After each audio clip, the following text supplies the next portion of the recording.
இந்த வீடியோவில் நம்ம என்ன பார்க்க போறோம்னா, விருச்சிக ராசிக்காரர்களுக்கு டிசம்பர் 2025 எத்தகைய ஒரு மாதமாக இருக்க போகுதுன்னு பார்க்க போறோம். இந்திய வேத ஜோதிடத்தின் அடிப்படையிலான துல்லியமான பலன்கள். அதாவது உங்களுடைய கர்மா எப்படி செயல்படுகிறது, இந்த குரு பெயர்ச்சி, சனி பெயர்ச்சி, ராகு கேது பெயர்ச்சி, மாத கிரகத்தின் சஞ்சாரங்கள் எல்லாம் வைத்து எப்படி ஒரு தாக்கத்தை விருச்சிக ராசிக்காரருக்கு டிசம்பர் மாதம் 2025 கொடுக்க போகிறதுங்கிறது அறிவியல் சார்ந்த முறையில் எந்த விதத்திலும் மிகைப்படுத்தாமல் பரிகாரங்கள் அது மாதிரி மூட நம்பிக்கைக்குள்ள போகாமல் உள்ளது உள்ளவாறு எது மாதிரி அமைப்புகள் உங்களுக்கு காத்து இருக்கிறது, எது மாதிரி விஷயங்கள் நடக்கக்கூடிய அமைப்பு இருக்கிறது, இது எது மாதிரி ஒரு விஷயத்துக்கான ஒரு தூண்டுகோலாக ஒரு முதல்கட்ட விஷயமாக சம்பவமாக அமைய போகிறது, உங்கள் கர்மா எப்படி செயல்பட போகிறது, எதை நோக்கி உங்களுடைய வாழ்க்கை போக போகிறது அப்படிங்கிற மாதிரி விஷயத்தை டிசம்பர் மாதம் 2025 பலாபலன்கள் உங்களுடைய ராசியான விருச்சிக ராசிக்கு எப்படி இருக்குன்னு பார்க்க போகிறோம். இப்போ பாருங்க, குரு 8ல் அஷ்டமத்தில் இருந்த குரு 9ஆம் இடத்துக்கு பாகிஸ்தானத்துக்கு ராசியவே பார்க்குறாரு. எப்போன்னா ஒரு டிசம்பர் 10ஆம் தேதி வரைக்கும் முதல் 10 நாட்கள் ஆஃப் டிசம்பர் உங்கள் ராசியை பார்க்குறார். உங்கள் ராசிக்குள்ள செவ்வாய் இருக்கிறது, புதன் வருகிறார், சுக்கிரன் வருகிறார், சூரியன் வருகிறார். ஸோ இப்படி ஒரு அமைப்பு பார்த்தீங்கன்னா ஓரளவுக்கு நல்ல உச்சகுருவின் பார்வை பெற்ற ராசி நல்ல கிரகங்களின் பார்வையும் குருவுக்கு பெறும் பொழுது கொஞ்சம் முதல் 10 நாட்கள் பார்த்தீங்கன்னா ஒரு நல்ல நல்ல விஷயங்கள் நடக்கக்கூடிய அமைப்புகள். அதாவது மாணவர்களாக இருந்தால் சரி, அவங்களுக்கு வேணுங்கிற விஷயங்கள், படிக்கக்கூடிய விஷயங்கள், இன்னுமே உத்வேகமாக செயல்படக்கூடிய விஷயங்கள், திருமண விஷயத்தில் ஒரு தடைகள் நீங்கிறவங்களுக்கு ஒரு திருமண விஷயங்கள் கிடைக்கக்கூடிய அமைப்பு, வெளிநாடு போக முடியாமல் இருக்கிறவங்க வெளிநாடு விஷயங்கள், தொழில் மூலமாக சில டெவலப்மெண்ட் இல்லாதவங்களுக்கு சில தொழில் டெவலப்மெண்ட்டு, பண விஷயத்தில் நெருக்கடியாக இருக்கிறவங்களுக்கு நெருக்கடியை கொஞ்சம் குறைக்கக்கூடிய அமைப்புகள்லாம் கொடுக்கக்கூடிய அமைப்புகள் பொது பலனாக விருச்சிக ராசிக்கு இந்த உச்சகுருவின் பார்வை கண்டிப்பாக கொடுக்குது. இவ்வளோ ஒரு அஷ்டமத்தில் இருந்த குரு, இவ்வளோ ஒரு 6-7 மாதமாக போய்கொண்டிருந்த குரு இப்போ 9ஆம் இடம் பாகிஸ்தானத்துக்கு ராசியை பார்த்து 3ஆம் இடத்தை பார்த்து 5ஆம் இடத்தை பார்ப்பது மிகவும் நல்லது. ஸோ குழந்தைகள்னால கொஞ்சம் இருக்கக்கூடிய கொஞ்சம் தவறான சில உறவுகள், அதாவது ஒரு மனஸ்தாபங்கள், இதெல்லாம் கொஞ்சம் நீங்கி அப்பாவுக்கும் குழந்தைக்கும் ஒரு நல்ல உறவை பெறக்கூடிய அமைப்பு, குழந்தைங்களால சில சுப விஷயங்கள் வரக்கூடிய அமைப்பு, நல்ல முயற்சி, மனசில் கொஞ்சம் சில விஷயங்கள்லாம் பண்ண முடியாது தோய்வடைந்த மனம் கொஞ்சம் உற்சாகம் அடையக்கூடிய அமைப்பெல்லாம் முதல் 2 வாரம் டிசம்பர் மாதம் உச்சகுருவின் பார்வை ராசி மேலே விழுவது நல்ல ஒரு அமைப்பாக கண்டிப்பாக இருக்கிறது. அதே சமயத்தில் 4ஆம் இடத்தில் ராகு, 10ஆம் இடத்துல கேது இருந்து தொழில் ரீதியாக சில மாற்றங்கள், பிரச்சனைகள், ஒன்று சரியாக செஞ்சு போனால் இன்னொன்று மாறுறது, இன்னொன்று சரி பண்ணோம்னா இன்னொரு தவறாகிறதுங்கிற மாதிரி ஏதோ ஒரு ஆக்டிவிட்டி நம்ம சரி பண்ணணும்.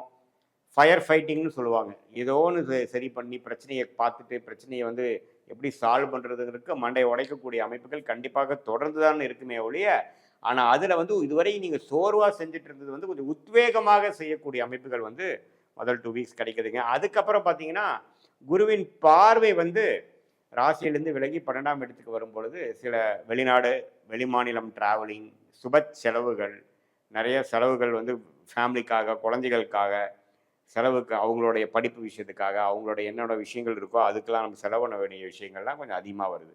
பட் என்னதான் இருந்தாலும் ஓரளவுக்கு எல்லாத்தையும் சமாளிக்கக்கூடிய ஒரு மாதமாக விருச்சிக ராசிக்காரர்களுக்கு 2025 டிசம்பர் மாதம் ஓவராலாக பார்க்கும்பொழுது வருது. அதில் முதல் 2 வீக்ஸ் ஓரளவுக்கு உத்வேகமான ஒரு அமைப்பும், கடைசி 2 வாரம் டிராவலிங் அண்ட் செலவுகள் நிறைந்த ஒரு அமைப்பாக வரப்போகிறது நம்ம தெரிஞ்சுக்கணும். மாணவர்கள் பார்த்திங்கன்னா நல்லா படிக்கக்கூடிய அமைப்புகள் உண்டு. ஏன்னா புதன் நட்பு வீட்டிலேருந்து குருவின் பார்வை பெரியும் போது நல்லாவே அவங்களுக்கு என்ன ஹையர் ஸ்டடீஸ் படிக்கணும், எந்த ஸ்ட்ரீம்ஸில் போகணும், எந்த மாதிரி ஒரு காலேஜுக்கு அவங்க அட்மிஷன் கோரணும், எந்த இது வேண்டாம், அதுல எல்லாம் இதுவரை அவங்களுக்கு ஒரு கிளாரிட்டி இல்லாத விஷயம் ஒரு கிளாரிட்டி பெறக்கூடிய ஒரு அமைப்பு கண்டிப்பாக அந்த புதன் கொடுக்குறார். அதே சமயத்தில் ஹஸ்பண்ட் ஒய்ஃப் ரிலேஷன்ஷிப்பில் கொஞ்சம் பிரச்சனைகள் போயிட்டு இருந்ததெல்லாம் கொஞ்சம் சரியாகக்கூடிய அமைப்புகள், சீனியர் சிட்டிசனுக்கெலாம் கொஞ்சம் உடல் உபாதைகள் போயிட்டு இருந்ததெல்லாம் கொஞ்சம் உடல் உபாதைகள் குறைஞ்சு கொஞ்சம் மனசில் தெம்பும் இந்த ட்ரீட்மெண்ட்லாம் ஓரளவுக்கு சரியாகி அவங்களுக்கு வேலை செஞ்சு கொஞ்சம் உடல் நலம் சரியாகக்கூடிய அமைப்புகள் எல்லாமே கொடுக்கக்கூடிய அமைப்புகள் கட்டாயம் உண்டு. ஸோ ராசிக்குள்ள செவ்வாய், ராசி அதிபதியே செவ்வாய் குருவின் உச்சகுருவின் பார்வை பெறுவது ஒரு நல்ல ஒரு அமைப்பு. இந்த சமயத்தை முதல் 2 வாரத்தை விருச்சிக ராசிக்காரர்கள் சில இக்கட்டான சில விஷயங்கள், பல நாட்களாக பல மாதங்களாக சால்வ் பண்ண முடியாத சில பிரச்சனைகளாக இருக்கும் பார்த்தீங்களா, அதெல்லாம் நீங்கள் ஓரளவுக்கு டக்குன்னு முடிக்கக்கூடிய அமைப்புகள், சந்தர்ப்பங்கள் உங்கள் தேடி வரக்கூடிய அமைப்புகள் உண்டு. அதை நீங்கள் சரியாக உபயோகி உபயோகப்படுத்திக் கொள்ள வேண்டும். அது மூலமாக பார்த்தீங்கன்னா, மனம் சாந்தமடையும், மனம் உற்சாகமடையும். அது மூலமாக அந்த வருடத்தின் கடைசி மாதம் வந்து ஓரளவுக்கு உற்சாகமாக வரவேண்டிய ஆண்டை வந்து எதிர்பார்க்கக்கூடிய, வரவேற்கக்கூடிய அமைப்பில் ஒரு சுவாரஸ்யமான அமைப்பாக கொடுக்கக்கூடிய அமைப்பு இருக்குது. என்னதான் குரு அஷ்டமத்தில் செகண்ட் வீக் மேலே போனாலும் அந்த ராசியதிபதியோட வலுனாலையும் சூரியன் புதன்லாம் லக்னத்திலே அந்த ராசிக்குள்ளேயே வருவதனால கொஞ்சம் ஒரு பலம் கொடுக்கக்கூடிய ஒரு மாதமாக விருச்சிக ராசிக்காரர்களுக்கு சில விஷயங்கள் ஹோப், என்னதான் பிரச்சனைகள், சில விஷயங்கள் குடும்ப ரீதியான, பண ரீதியான, உறவுகள் ரீதியான பிரச்சனைகள் இதுவரை நீங்கள் சந்திச்சுட்டு இருந்தாலும் அதெல்லாம் ஓரளவுக்கு சமாளித்து கொள்ளலாம் அப்படிங்கிற அளவுக்கு அமைப்பை கொடுக்கக்கூடிய ஒரு அற்புதமான ஒரு மாதமாக வரக்கூடிய அமைப்புகள் இருக்குது இந்த டிசம்பர் 2025 விருச்சிக ராசிக்காரர்களுக்கு. இதை வந்து தக்க முறையில் என்னதான் உங்களுடைய தொழில் வேலையில் சில பிரச்சனைகள் இருந்தாலும் சில திட்டங்களை தீட்டி ஓரளவுக்கு நீங்கள் பிளான் பண்ணி ஒன்றொன்னா ஸ்டெப் பை ஸ்டெப் முடிக்கக்கூடிய அமைப்புக்கு இது ஒரு ஃபவுண்டேஷன், அடிப்படை கொடுக்கக்கூடிய ஒரு மாதமாக அமையக்கூடிய வாய்ப்புகள் நிறையா இருக்குதுங்க விருச்சிக ராசிக்காரர்களுக்கு டிசம்பர் 2025. இது ஒரு பொதுவான பலனே தவிர உங்களுடைய ஜென்ம ஜாதகத்தில் நீங்கள் எந்த நேரத்தில் பிறந்தீங்க, எந்த தேதியில் பிறந்தீங்க, எந்த ஊரில் பிறந்தீங்க வச்சு நம்ம ஜாதகத்தை போட்டு உங்கள் நடக்கக்கூடிய தசா புக்திகள் எப்படி இருக்குது, அந்த லக்னத்துக்கு யோகமான தசையா அப்படிங்கிறதெல்லாம் பார்த்து அதுக்கு தகுந்த மாதிரி இப்போ கோச்சாரத்தில் நம்ம பேசின அந்த அமைப்புகளில் வந்து உங்கள் தசநாதன் எப்படி போயிட்டுருக்கார், புக்திநாதன் எப்படி போயிட்டுருக்கா, அடுத்த வரக்கூடிய காலகட்டங்கள் எப்படி இருக்குது, அடுத்த வரக்கூடிய 3 மாதம் எப்படி இருக்குது, அடுத்து வரக்கூடிய 6 மாதம் 1 இயர் எப்படி இருக்குது, எது மாதிரி ட்ரெண்டு உங்களோட வாழ்க்கையில் வந்து போகக்கூடிய அமைப்புகள் இருக்குது, என்ன திசையில் உங்கள் வாழ்க்கை வந்து திரும்ப போகிறது, உங்களுடைய பிராப்தம் என்ன, உங்களுடைய பிராப்தம் இல்லை, அதாவது எந்த விஷயங்கள் உங்களுக்கு பிராப்தத்தில் இருக்குது, எந்த விஷயம் உங்களுக்கு பிராப்தத்தில் இல்லை அப்படிங்கிற மாதிரி விஷயங்கள்லாம் தெரிந்து எது நமக்கு வந்து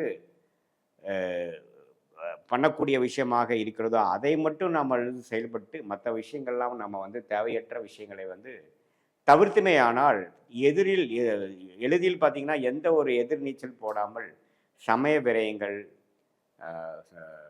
வீண் விரயங்கள்லாம் தவிர்த்து நம்ம வாழ்க்கையில் கண்டிப்பாக எளிதில் வந்து நம்ம ஜெயிக்கலாம். இது வந்து இந்திய வேத ஜோதிடம் என்ன பண்ணுதுன்னா, உங்களுடைய தசா புக்தி அந்தரம் சூக்ஷமத்தை எடுத்து உங்களோட தசநாதன், புக்திநாதன், அந்தரநாதன், சூக்ஷநாதன் நம்ம பேசுகிற இந்த கோச்சாரத்தில் எந்த மாதிரி அமைப்பில் இருக்குன்னு பொறுத்து நடக்கக்கூடிய காரியங்கள் சீக்கிரமாக நடக்க போகிறதா அல்லது கொஞ்சம் டைம் எடுத்து நடக்க போகிறதா, எது மாதிரி திசையில் நம்ம பண்ண போகிறோம், நம்மளுடைய பிராப்தங்கள் வந்து எதை நோக்கி இருக்குதுங்கிறத தெரிஞ்சுக்கிட்டோம்னா தேவையற்ற விஷயங்களை தவிர்த்து வாழ்க்கையில் எளிதில் வெற்றி பெற முடியும். இந்திய வேத ஜோதிடம் மூலமாக நம்ம வாழ்க்கையை வந்து சரி செஞ்சுக்க முடியும், உத்வேகப்படுத்திக்க முடியுங்கிறத நான் சொல்ல விரும்புகிறேன். மீண்டும் மற்றொரு காணொளியில் சந்திப்போம்.